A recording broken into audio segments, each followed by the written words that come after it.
ये जो घड़ी चोर है ना, इसने सिर्फ घड़ी चोरी नहीं की, इसने पाकिस्तान के एक कोने से लेकर दूसरे कोने तक तबाही मचाई है। और आज गौर से सुनना, ज्यादा लंबी बात नहीं करूंगी क्योंकि मुझे पता है मगरिब का टाइम होने वाला है। आज बाजवा साहब जब रिटायर हुए तो उन्होंने लोगों को कहा कि मैं मानता हूं कि इमरान खान जैसा ब्लंडर हमसे हुआ है। ये पाकिस्तान के 75 सालों में तारीख का सबसे बड़ा ब्लंडर था, और ये वो ब्लंडर था जिसने मुल्क के एक कोने की दूसरे कोने से लेकर दूसरे कोने तक तबाही मचा दी।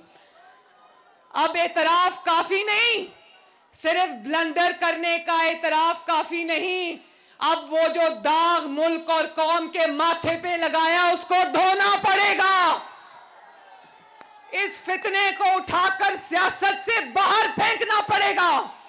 इस घड़ी चोर को सियासत से उठाकर बाहर फेंकना पड़ेगा। और ये ब्लंडर नहीं था, ये सांप था जो 5 के टोले ने पाला, सांप। अब यही सांप उस 5 के टोले को डस रहा है, वो उसका गिरबान पकड़ रहे हैं, वो उसका गिरबान पकड़ रहा है। मैंने 2019 में ये बात की थी कि इनकी जो गठजोड़ है ना, उसकी हांडी जो है वो चौराहे में फूटेगी एक दिन। और ये आपस में एक दूसरे को नहीं डस रहे, ये मुल्क को भी डस के चले गए। तो हौसला रखना मुल्तान वालों, मुश्किलात जरूर हैं, लेकिन इंशाअल्लाह ताला वो दिन भी दूर नहीं जब शहबाज शरीफ 12 बजे दफ्तर नहीं आता और 4 बजे बनीगाला में जाकर रूपोश नहीं हो जाता। शहबाज शरीफ सुबह 6 बजे अपना काम शुरू करता है। और ये भी मैं बता दूं कि अगर मुस्लिम लीग नून इस मुल्क को मुश्किलात से नहीं निकाल सकती, तो पाकिस्तान में कोई सियासी जमात ऐसी नहीं है जो इस मुल्क को मुश्किलात से निकाल कर ले जाए। हौसला रखो, वक्त लगेगा, लेकिन इंशाअल्लाह ताला वो वक्त आएगा जब आपको हम इन मुश्किलात से निकाल कर ले जाएंगे इंशाअल्लाह।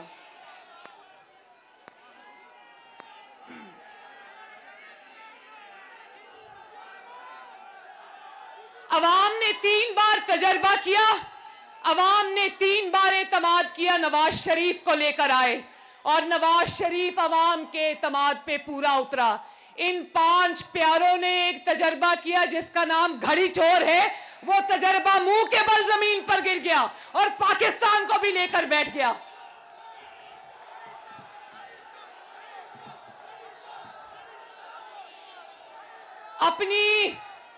अपनी इकोनॉमी ठीक कर ली, अपने घर की मईशत ठीक कर ली, पाकिस्तान की मईशत बर्बाद करके रख दी।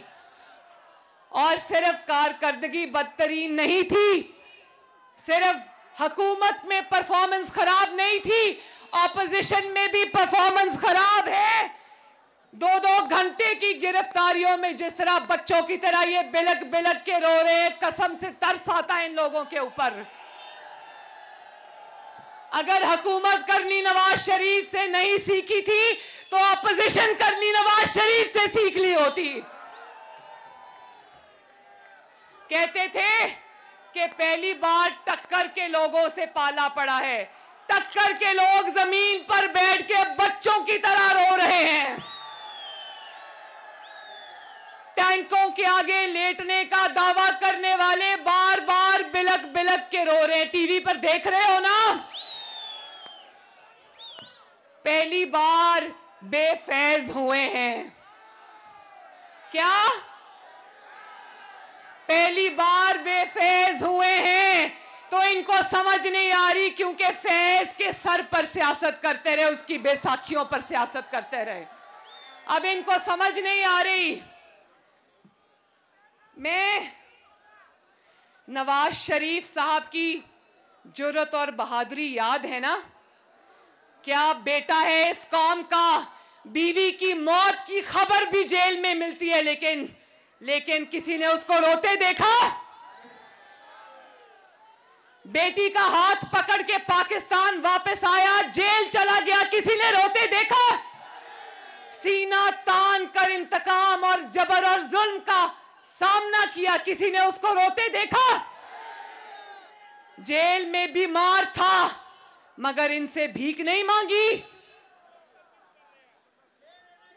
बेटी को बाप के सामने गिरफ्तार किया, किसी ने नवाज शरीफ को रोते देखा? किस धज से, किस शान से, किस बहादुरी से सीना तान के लड़ा है नवाज शरीफ। आज जब मैं इनकी रोती हुई शक्लें देखती हूं तो मुझे नवाज शरीफ पर फख्र होता है।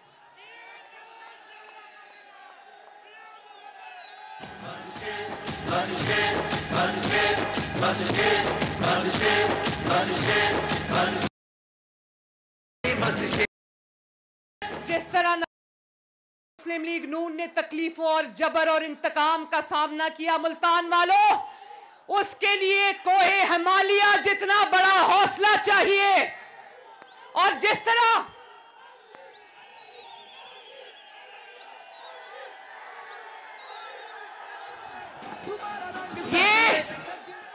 ये 5-5 दिन की जेलों के ऊपर रो रहे हैं, हम 5-5 महीने 2-2 साल सजाए मौत की चक्कियों में हंस के काट के आए हैं। शाहिद खाकान अब्बासी पर झूठा मुकदमा बना, किसी ने शाहिद खाकान को रोते देखा? ये राना सनाउल्लाह बैठा है, इसके ऊपर मंशियात का झूठा मुकदमा बना, सजाए मौत हो सकती थी, किसी ने राना साहब को रोते देखा? किसी ने एहसन इकबाल को रोते देखा? किसी ने ख्वाजा साद रफीक को रोते देखा? किसी ने शहबाज शरीफ को रोते देखा? किसी ने हमजा शहबाज को रोते देखा? किसी ने मिफ्ता इस्माइल को रोते देखा? किसी ने हनीफ अब्बासी को रोते देखा? किसी ने राजा कमरुल इस्लाम को रोते देखा? किसी ने कामरान माइकल को रोते देखा?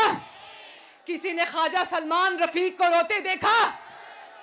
किसी ने मरियम नवाज को रोते देखा?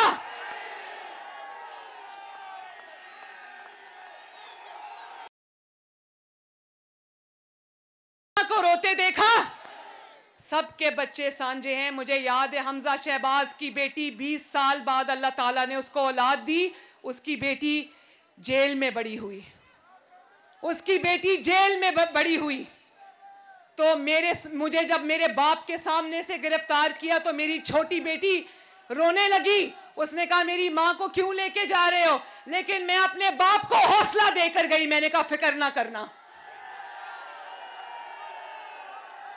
ना मैंने अल्लाह ताला के फजलो करम से अपने बाप का सर झुकने दिया, ना मेरे कारकुनों ने मुजालिम के बावजूद हमारा सर झुकाया। जिंदाबाद जिंदाबाद। और कल सुन रही थी, कह रहा था जेल भरो तहरीक। 4 साल जब ये वजीर आजम बना बैठा था तो जेब भरो तहरीक चला रहा था, और अब कारकुनों को कहता है कि जेल भरो तहरीक शुरू करो। तो अगर जेलें भरनी है तो सबसे पहले बिस्मिल्लाह करो, अपनी जमानतें कैंसिल कराओ और आओ ना जरा।